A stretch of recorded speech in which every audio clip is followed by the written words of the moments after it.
Did you just buy a new laptop?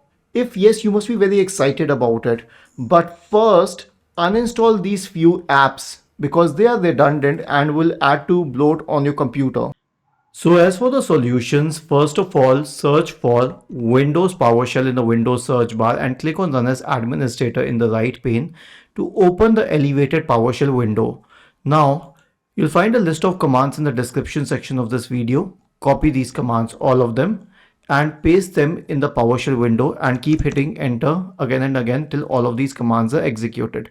Now, what do these commands do?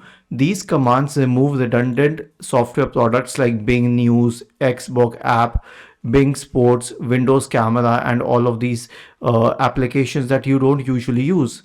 After this, you can perform a disk cleanup. So search for disk cleanup in the Windows search bar and click on disk cleanup. Click on OK here. Check all of these boxes, each and every one of them. Then click on OK and select delete files. This will clear all the redundant temporary files on your system, thus making it faster and debloating it. Now, if you have a new computer, you would not have installed any app in it by default. But if it is an older computer, then here's what you can do. Right click on the start button and select settings from the menu. Go to the apps tab on the list on the left hand side. Select installed apps. Make sure that these are sorted by date installed. You'll find the latest app at the top. Click on the three dots associated with it.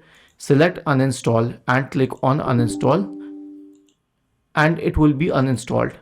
Now this way you can remove all the apps which are not required by your computer. Was this helpful? If yes, then please subscribe to our channel, and if not, then let us know in the comment section below on how we could improve it further. Thank you for watching this video and have a nice day.